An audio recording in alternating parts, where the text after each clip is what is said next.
All right. Today, class, we have Kavin and Prabhav, two of my stellar students from my incubator class last year. Their team won the incubator challenge, by the way, which is creating a small business, pitching it in front of investors. Great to have you guys. Thanks for coming in. Yeah, thanks for having us, Mr. Simpson. Yeah. So you guys, okay. So, and part of the reason why I want to bring you in here, last year you came to me and said, Mr. Simpson, we started this investing club. Our goal for the investing club was to educate kids who maybe don't know anything about investing. You then took on money from people and you put it in the market. You made a bunch of money putting it in the market. You took the profits and you went and bought peanut butter for a food bank in the middle of a pandemic. That's a great story, fellas. Tell me, how did that get started? What's the feeling of why you want to help people learn to invest? Yeah, so Prabhav and I, we both had experience investing in the past, and about a year and a half ago, I decided that I wanted to teach my peers about what I've learned investing. Me personally, I have experience. I've been managing my mom's Roth IRA for the past 2.5, 3 years. And I've nearly tripled that account without any debt or any margin because I don't want to take risks. It's long-term, it's retirement. So I've gotten used to investing without taking too many risks in stock and options. Your mom trusts you to run her Roth IRA? Is that what I just heard? Yeah, so I started learning how to invest when I was 10. And so when I was like 13 and a half, when I was 14, yeah, when I was 14, she handed the account over to me and she said, I trust you enough to take care of this. So okay, I'm very, very grateful for that. But yeah. So, did he pull you along here, or are you also mad hungry about investing and learning about it as well? Yeah, I think when we started, I was just talking to Kavin about investments because it was like a passion that we both shared. And then after, Kavin kind of pitched me this idea of using it to help the community, and I was really on board with that. So I wanted to start with him. Okay. So let's say you have a 16-year-old walk into your investment club for the first time. They don't know where to get started. They don't know what to do. You've created materials to try to help the kids, right? Right. So how it worked was last year when we took our first set of members, it was not as organized. So we had presentations that we presented to them, obviously, but it was like a live presentation that we were teaching. So we weren't able to replay the courses. We'd have to present it all over again. So what I went ahead and did for this year was I created a Udemy course with all of the basics of stocks and options. So if you don't know anything about the market and you're trying to get in and you're trying to learn without any debt or margin, I have a course about what they are, maybe some small strategies as well. So if you go to udemy.com and you search up fundamentals of investing or just my name, Kavin Sampath, it should pop up. It's like a little blue book as the logo. If you want to bring that up, you're more than welcome to. And by the way, while Kavin's looking for that, Prabhav, so he's talking about debt and margins. And these are some terms, you guys are getting fancy real quick on us here. Well, Prabhav, what's a margin? We know debt. We've talked about debt. What about margins? I believe trading on margin is when you borrow money and you use that money for an investment. And then once you have to pay it back within a period of time. So basically, I believe it's using debt for an investment. But the thing, like, it can backfire because if you don't make enough to cover that debt, you're suddenly losing money and you have a lot more risk. And you guys are amazing, because I literally interviewed an Edward Jones guy yesterday, and that was one of the terms that we talked about was margins. Which seems risky to me. That seems like insane to go and do that. But I guess people who really feel sophisticated would take on that. Yeah, I think it's just, it gives you the chance for a higher rate of return. So I think people who are more aggressive probably, but. Mr. Simpson, out of curiosity, so I have the course pulled up here, but out of curiosity, which Edward Jones officer did you talk to? Tim Coolman. Okay, I like his name. His name is Cool Man. And then I also interviewed Don Brock a couple weeks ago. Yeah. Mr. Coolman is a very good friend of mine. Good. Yeah, he is. He actually helped us out a lot with the club in terms of giving us advice. I did job shadowing with him as well. What? Okay, so you job shot. So he had you like come in for the day and learn like. Yeah, I just wanted to go and check out what he was doing there. That's a thing. Like they're willing to let you come in and look at. I called. I'd say I called about 6 or 7 Edward Jones officers, and then I called someone in Flower Mound, Mr. Collins, and he actually referred me over to Mr. Coolman, who was kind enough to take me in that day. And yeah, it was all around very nice experience. I definitely learned a lot. Okay. So here is the course. This is what the course landing page should look like. It is a beginner's course. It's very casual. Like it's just me recording videos in my room to teach about it. Are you But the guys are you slideshows guys like trying to get into Harvard or something? I mean, this sounds like the kind of thing that like sets your resume way apart from somebody else. Not only are you putting peanut butter in food banks, you're helping a community, you're helping kids learn to invest, but you created an online learning. I mean, you didn't come and teach this class for me. I mean, goodness gracious, like So tell me. the hope with this, Mr. Simpson, is just that we're going to establish the roots for our organization, because I know Prabhav and I, as well as the other officers of the club, are planning to take this through college and even after college as well. Wow. So in hopes of turning this into a much larger nonprofit company in the future, we're starting to set that foundation, start to build that foundation now, and part of that is this course. Yeah. So let me ask you this. One of the other terms that I asked Mr. Kuhlman yesterday, and the kids have already watched it at this point by the time they're watching yours, is hedge funds. And hedge funds sort of have gotten a bad rap, like that Reddit wanted to bring them down with the GameStop and all that stuff. I think Wall Street gets a face that it is like selfish, and it is self-promoting, and it is don't care about the little guy. And you guys are flipping the script on that. You guys are like, we want to invest to help hungry people. We want to teach so that people can be financially free. What is behind all of this nobility? I mean, again, it's just the idea of trying to go against the stereotype of, investors are out for themselves, investing at the expense of others. I personally, and Prabhav now as well, we've gotten used to investing with others in mind. It's a whole different kind of investing. The responsibility to have money in your hand that's not yours is definitely a very large responsibility that we do take very seriously. But it is really gratifying when we're able to take in the profits and make the donations. For example, this month we're planning on making a donation to the Stew Pot. It is a local food bank here in Dallas. We're planning on sponsoring all 3 of their meals for a day, and to see that can happen as a result of our investments is just something it's really good. In terms of advice, like you were saying earlier about if you wanted to get into investing for the first time, what would you do? Obviously, there's the course, but there's also plenty of resources elsewhere that you could look at as well. I learned through just self-teaching, so just through experience. There's a lot of good platforms that offer paper trading. I know that Market Watch offers really good paper trading. And even if you have, like, if your parent has it. What do you mean by that? So paper trading is another way to say you're trading stocks without actual money. So it's called paper money. And it's just like fake money that you're playing with, but it's in the real market. You're actually placing trades, but it's not real money. So you can kind of experiment. You can kind of figure out a strategy that works for you. And it's always super helpful to do that. If you have a parent that has like a Fidelity or a TD Ameritrade account, then they have a paper trading option on their account. So you'll be able to use that as well. But there's so many free resources to learn about that as well. One thing that I would suggest is invest in companies that you know and use personally. If that's what I did when I started out, and I honestly still do that. You don't want to be like, I want to invest and then get into a company that you know nothing about just because you hear someone saying it's good. Start investing in good. The best companies are often the ones that you buy their products, or people that buy their products, because that's just proof of how good that company is. Examples like Microsoft, Apple, Disney. I mean, how many people that watch Disney movies, Marvel movies, have an iPhone? These are all solid companies. And if you look at the past few months, Apple had a run from about 130 to 152 bucks. And just companies like this that you use, AMD, NVIDIA. I know people are building PCs. They're using these chips. There's a chip shortage. You got these things that you have to keep in mind are just small pieces of news that everybody hears, but doesn't realize that, it's actually a good opportunity to go into an investment. Okay. So Prabhav, 17-year-old kid comes into my class. Let's say he's 18 so that he can trade if his parents' permission. He's 18 years old. He works at Chick-fil-A. He makes $1,000 a month.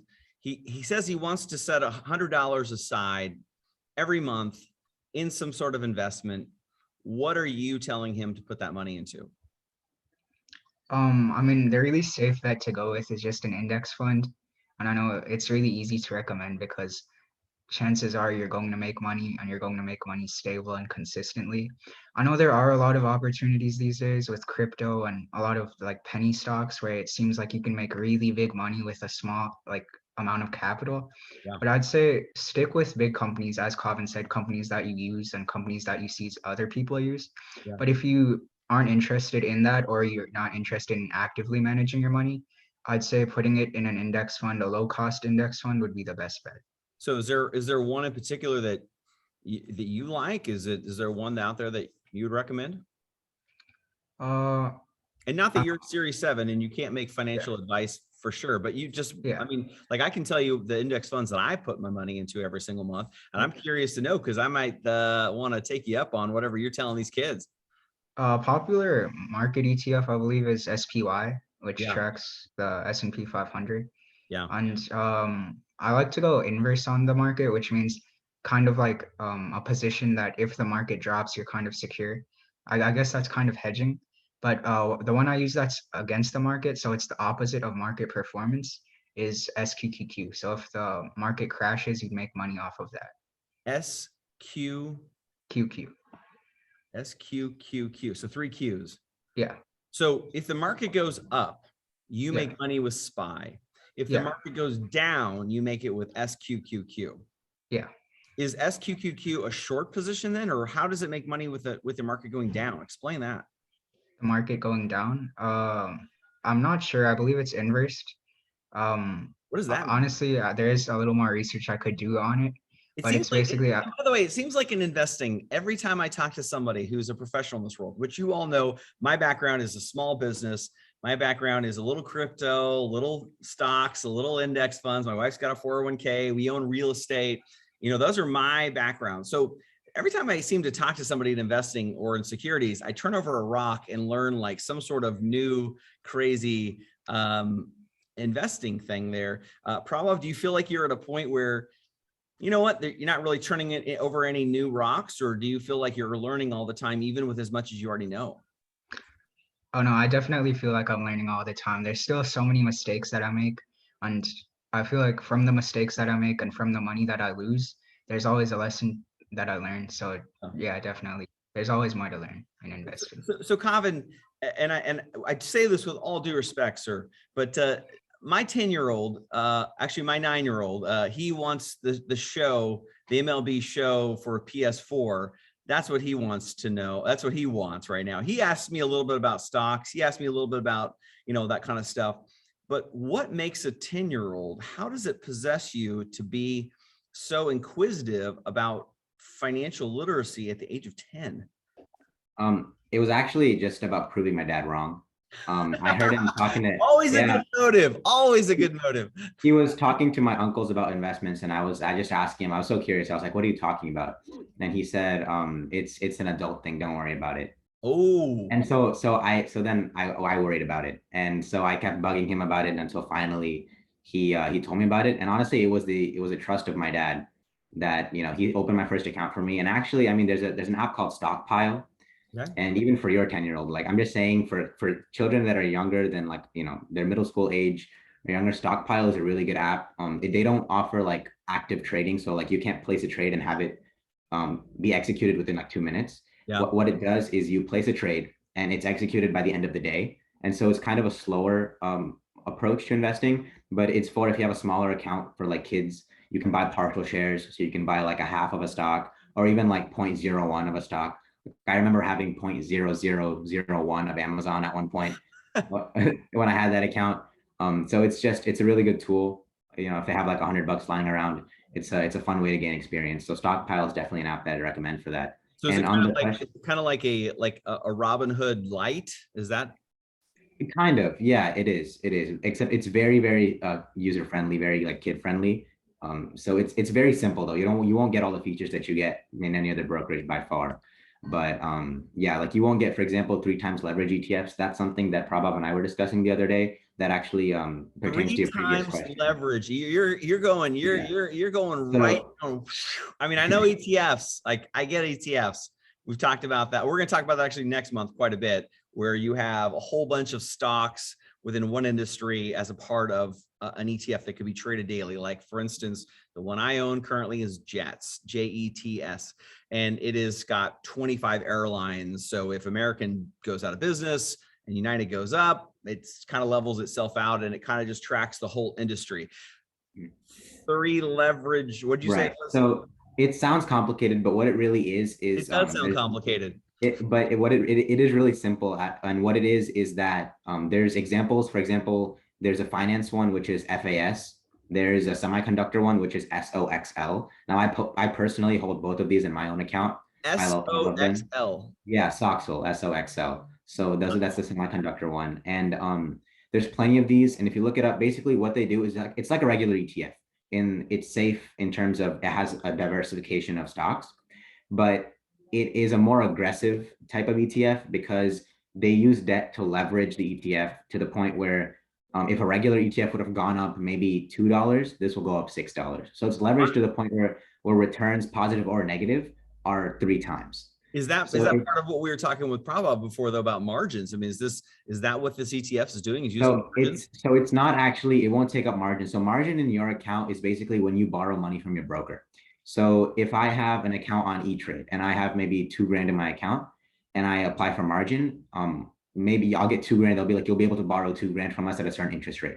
So that's margin. That's when you're playing with money that's not yours. So like there was a kid last year or the year before who committed suicide from Robinhood. He was 800 grand in debt. Was it because he called for margins on current existing and the market went so down in March that he felt like he could never come back? Right. So I read about that and I don't remember exactly what it was, but I actually believe that he read it wrong is what it was. He read it wrong. I think it was telling him like plus the margin balance that he had. So margin it's risky, but as long as you can pay it back or you're making safe investments with margin, you can deal with it. But we don't deal with it because it is risky and we don't want to use those principles. We want to follow what we preach. So basically, 3 times leverage ETFs, they're not margin. That's for the company to deal with. For you, it's an actual stock. And so all it is it's like a balance between a regular stock and an ETF. So it's a little bit safer than a stock and it's a little bit more risky than an ETF. And I think it's a good middle ground for people. That 18-year-old that comes in and he's peddling Chick-fil-A 5 days a week at his job, and he's coming in and he's trying to, and you may say, Prabhav's got a nice point here with his nice little cute index fund. It's low cost, it's safe, it's really boring. We're going to go a little more. Kavin wants to push the gas down just a tad and go with one of these 3 leverage ETFs. Is that what you called it? Yeah, it's a 3 times leveraged ETF. 3 times leverage ETF. Okay. And this is, and I'm going to write this down because I find, and I don't know if this is true for you guys, but I find that I don't pay attention unless I have skin in the game, which is probably not a good thing. And maybe there's something psychological about this dopamine rush that we get from social media. Maybe there's the same dopamine rush that we get by seeing Cardona go from, 286 to 303, right? Like there's this just like, it's like, it's a good thing. And I tell my kids, hey, my crypto went up, or hey, and by the way, I don't really check my ETFs, index funds, and all of that stuff because it's pretty consistent. So my crypto gives me a little bit more of a rush. But this 3 times leverage, is this a moving ETF? Does this move a lot each day to give people that I want to look at it, I want to see what it's doing? It definitely does. I would say that it definitely does. But it's a little bit, I would say it's safe. It moves almost very similarly to a stock. It's almost the same. The difference is that, of course, it's diversified among a bunch of stocks. So over time, it's safer, but within the short term, it does give the same kind of fluctuations that a stock does. If you look at the FAS ETF, that one has, I've held it since it was at $32. And right now it's gone up pretty high since then. I believe it's currently at around 125 was when I checked it yesterday. And that was over maybe like a 4-month period. Wow. So it was, it's just, and that one is just based off of, the bank's financial sector. Right. And then there's of course, LABU. That's one that I had to mention before. That's biotech. I wouldn't recommend that one as much. It just depends. That one's been a lot up and down. SOXL, I love that one. I mean, it's just because it's semiconductors, chips are selling out. I like NVIDIA, I like AMD. So that's one they can look at. It's just, if you don't want to look at individual stocks and use up a lot of your time doing research on individual companies, then buying an ETF like this, the person that is managing the ETF has already done the research for you. And it's just a matter of how much money you're willing to put in that ETF at that point. Prabhav, do you think somebody might come into my class and hear you guys throwing these 3 times leverage, this FAS, this 125, these different, all of these terms coming at and being like, their hair is being blown back and they They're just like, this is kind of overkill. So I'm an 18-year-old and I don't know where to start. And I've heard you with your index and I've heard the 3 times leverage. Like, it's almost like, I talk about like being a soap opera, where if you try to go watch a soap opera in the middle of it, you don't know who any of the characters are. You don't know what's going on. Why is that guy mad at that guy? Like, there's a lot of plot points you got to figure out. How does somebody just immerse themselves into the market without feeling overwhelmed? I'd say pick a few stocks and just watch them, watch the movement and watch trends. That way you can just get accustomed to how stocks usually move, how certain sectors move. And also Investopedia is a really great resource. I personally use that because when I first started investing, I had no idea what like half of these terms meant. So Yeah. I used Investopedia and that really helped because it has an in-depth explanation, but also something surface level. So where you can like grasp it even with very little background knowledge. Yeah.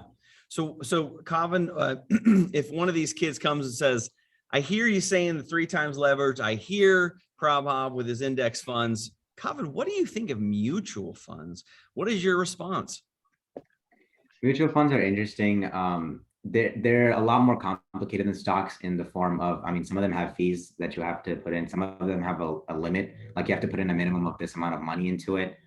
It really, at the end of the day, just comes down to what kind of investor you want to be. I feel like mutual funds are for, and this is just my personal opinion, but if you're older, you have like a full-time job, or even if you're our age, full-time job, you don't have time, then that might be a great option for you. It just depends if you want to be an active trader, then, or even a semi-active trader. I think you'll have enough time to look into the stocks on your own. You'll get better returns if you do individual stocks versus mutual funds. Yeah. But mutual funds, I mean, there's another manager there managing that fund. So if you can find one with the right fees and the right minimum requirement, then I think it's definitely an option. I know index funds and mutual funds, they're very similar in terms of like the low returns. But at the end of the day, it just comes down to your personal preference and how much money you're willing to risk. The factors are, how much money you're willing to put in the market, how much time are you willing to devote to that, and how much risk are you willing to take? Yeah. And Prabhav, the moment I said mutual fund, your head shook. You were like, yeah, no, I'd stay away sir. from that. You're doing the Dikembe Mutombo like finger wag. You're like, no, sir. What? Why the straight up Heisman to the mutual fund here? I forgot the exact statistics, but I really like most mutual funds, they underperform with the market. And you also, a lot of the times you have to pay fees that cover the taxes within that mutual fund. So whatever decisions that account manager makes, you have to actually pay the tax, the short-term capital gains tax, I believe, on that. So your fees are going to have to cover that. So essentially what you're getting is a fund that may not even outperform the market with a lot higher fees than something than like an index fund. Sorry. That's bold, sir, because I know mutual funds are heavily marketed to all of us, especially my age. They're safe, they're whatever, and it's because they want potentially a fee to me to pay as to get in there. Whereas index funds, I mean, they're like the broccoli of investing. Like nobody's marketing these things, it's like, it just doesn't feel like I ever see an ad for them anywhere on football games or whatever. So, well, guys, I know you guys got to get to class.